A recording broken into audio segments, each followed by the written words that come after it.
yesterday.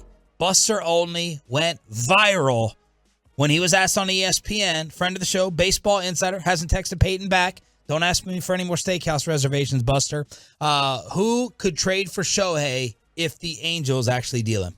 Well, you start with the Yankees, the Yankees, the Yankees, the Yankees, the Rangers, the Rays. Maybe a small handful of teams, but there's no doubt. You talked with sources yesterday. They see the Yankees as potentially being the most motivated because Garrett Cole, Aaron Judge, Giancarlo Stanton, they're middle-aged players right in the prime of their careers. This is the Yankees' window to win now. You bring in Otani. Suddenly the Yankees rotation with him involved looks so strong. Otani hitting in Yankee Stadium, which favors left-handed sluggers.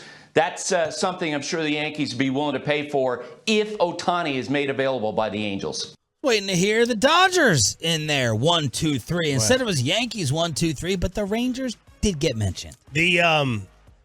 I think the Dodgers are in a very advantageous position. Like they've won enough recently where they can look at it. And if you look at what they did in this offseason, it's not much. They kind of purged payroll. They're all gearing up to sign Shohei this offseason. They're going to offer him a bag of money, and they know that they're the favorites. They're like, we think we're going to get him in 3 months. You know, why offer? Why offer up 5 prospects? Kill the farm system. That's not the Dodger way, maybe, whatever. The Yankees look at it from the perspective that we're outsiders in the playoffs right now. If we get him here and we make a run, maybe, and if he plays great, maybe the infectiousness of the atmosphere will convince him to stay. We can offer him a ton of money. Maybe he likes the players. Maybe he likes Judge, Cole, whatever. And then everybody else is like, all right, we're just going to offer a ton of money.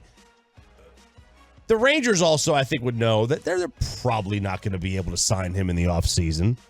Shohei is probably going to stay on the West Coast anyway, Dodgers or Seattle or San Fran. If he goes anywhere else, maybe the allure of New York City will help. So we should view this as a 99.9% rental. Here. I would, yes. Does anyone think Shohei's going to re-sign with the Angels? I think he's got to. I think it's in the cards. He, like everything I've heard, he doesn't hate it there. He likes the Angels. He likes the organization. He doesn't like losing. But I've also read that he lives in an apartment, the closest nice apartment he could find to the stadium. Yeah, he is there all day, every day. He about business. Live by Lowe's, right next to the ballpark, right next to Globe Life Field. You can walk to the ballpark every day. Literally, if he played here, he probably lives in Lowe's. Now look, before freeze frame that, Ryan. Go back to that last Shohei picture. If you look at that, look at his head compared to his body. Where'd that shot come from? That's from the All-Star game. That was their media scrum that he had at the All-Star game. What an angle! Did you see the media? Unbelievable. Why would you line up in the 5th or 6th? Well, okay, it's for photos, probably, right? How are you gonna get a photo? You're in the 6th row. Yeah. I understand if you have maybe the microphone to extend, but if you're 8th, 9th row, at some point it's like us at training camp. Jerry Jones is talking and you're like in the 6th row back. Go on to someone else. But it was a scene. Now, before y'all roll your eyes and this is just like the Mavericks getting some. First off, that conversation has changed for the Rangers. They have shown now they can get big time free agents. I did hear. And I'm only waiting to bring this up now because it seems relevant. I did hear a Rangers Otani whisper last year. Holy smokes! Not from Jared. This one actually wasn't from Jared. I get everything else from Jared. But I had heard this little bit through the grapevine. So I'm not totally flushing what Buster Olney just suggested. Martin for Otani, is that what they did they try to get that done? Did they try to work that? Martin Perez? Now, look, yesterday, about 24 hours ago at this time, you started cracking and sounding like a jackass, so we don't need a repeat. I think I've sounded like a jackass most of today. I did text Sandler, what do you make of Buster and bringing up the Rangers? He said, nothing. It's an incredibly tough situation. Don't think it makes sense for the Rangers based on expected price. It makes sense for a team that needs to win this year. The Rangers this is a win-now situation, in my opinion. It's still early. It's still, not that they're not in a win-now mode, It's still far too early. Yeah, but you have a championship opportunity. Yes and no. You don't have a frontline starter. Which this solves. Partly. Shohei is a really, really good starting pitcher. He is not like DeGrom. You know what I mean? Yeah. He's not that. But how many? Name the guys before you get to him. Yeah. Oh, yeah. You got to maybe. Can he be a 1 on a title team? Yeah, I think so. Yeah, I think he can. Now, if they go up against, let's see, if McClanahan's healthy, it'd be or Cole, in the AL if they even make it. Or let's see, when we talk about windows though, give me the other teams who's like more win now. I know you're going to say the Dodgers and the Yankees, but that's every year, and they're usually in a conversation, especially the Dodgers as of late. So how are we different? Because we're still there's a level there's still an element of this team has overachieved at this point. All right. Now is not. I don't think now is the time. I mean, based upon the exercise we did the other day, and I agree with both of you. You guys didn't say that they had overachieved. I mean, Seager's overachieved. Young is overachieved. But you're not expecting second half drop offs. Yeah, we're expecting. I mean, Seager's definitely gonna have a little bit of a drop off in the second half. Okay. Young is, like it. Now they are. There's a lot of things that they are what they are, but I mean, there is going to be an element to a drop off for some of these guys. That doesn't mean that they're not a title contender. They are a title contender. They have a championship level offense.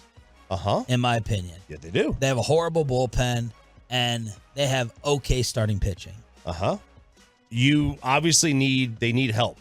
Yes. I don't believe this is the time to overpay. Like, this is not year 4 of the run, and they've done nothing yet. We're in year 0.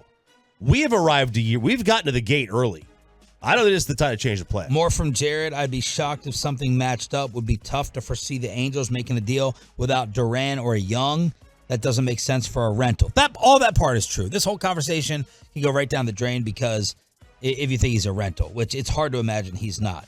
He said, then again, who the heck knows? The Angels are a wild card in how they operate, and there's no precedent for an Otani move. Jared, hit up the hotline if you're listening. Go ahead, Bob. Yeah, so when the Rangers gave up for Cliff Lee, who was a rental, somebody they thought they were going to be competitive for, but they had no guarantees he was coming back, and he obviously didn't. They gave up Justin Smoke, who was like a top 10 prospect in Major League Baseball at the time, was one of the better hitting prospects. Right now, that is Evan Carter. So, I mean, if you had Evan Carter, who's like the 8th overall prospect, you would have something like that. They gave up Blake Bevan, who was a first-round pick a couple of years earlier, was considered a good pitching prospect. Probably more similar to right now where Leiter is, like fringe top 100. And then they gave up Josh Lukey, who was a decent prospect. The difference here, obviously, is times have changed a little bit, and Otani does more than what Cliff Lee does. Otani's a hitter and a pitcher, and so you're probably looking at Duran, Carter, Owen White, maybe? Yeah, I mean, I don't put a lot of value into the prospects. But I would do the Cliff Lee deal. Let's see what Sandler has to say. Rangers play-by-play voice was listening. We hit him up here on Shan and RJ. What do you make of Buster Olney bringing up the Rangers and Otani? Yeah, I mean, I think it makes sense that the Rangers are mentioned because not many teams have the currency to play in that sandbox, and the Rangers do. And so if you're someone like Buster, that's the first question you're going to ask yourself is, which teams could actually afford what we believe the type of package it will take to get Otani would be. And the Rangers are on that list. I don't see it lining up. Now, I will say this, guys.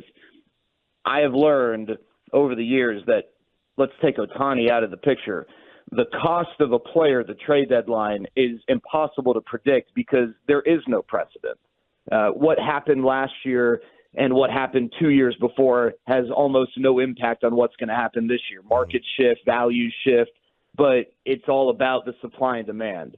So if I have no clue what it would cost to get, say, Lucas Giolito, no one has any idea what it is going to take to get Shohei Ohtani. And that means that it could be a lot less than we think, or it could be a lot more than we think. And then the other part of this is the Angels as an organization are a wild card. So it's like the Angels are like that crazy girl who changes her mind on your relationship status every 2 hours, and you have no idea like what the heck they're thinking.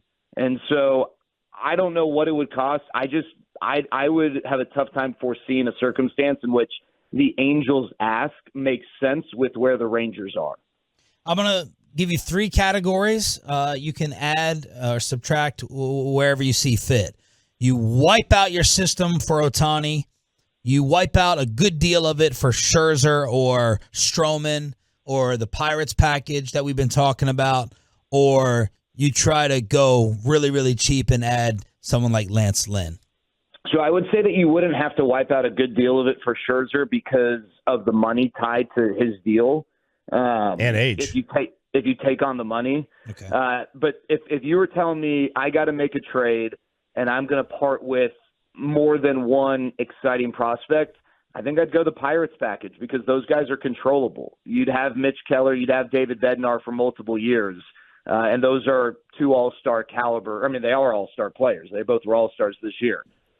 So I think that's the one that would make the most sense because it would fit with where the Rangers are and those players' contract statuses and their age and stuff like that. Jared, and we don't know if the Pirates or the Padres would sell at this point, but you mentioned Keller, and like if we were to do a Keller-Bednar, would you prefer a Keller-Bednar package or if the Padres sold a Blake Snell, Josh Hader? That's a good question. So Snell is not controllable, obviously. That package would be less expensive, and Blake Snell has been a lot better this year. You know, it seems like he's kind of back into form. So based on cost, I think I would do that. Bobby, I'd have a tough time seeing the Padres selling. I think they're in a position where they are so pot committed with the moves they've made that, even if it's the right baseball move, if they struggle over the next couple of weeks, I think optically it would be really tough for A.J. Preller to sell away parts. And so I would foresee – I mean, and I'm not saying the Pirates one is a lock either. I don't know.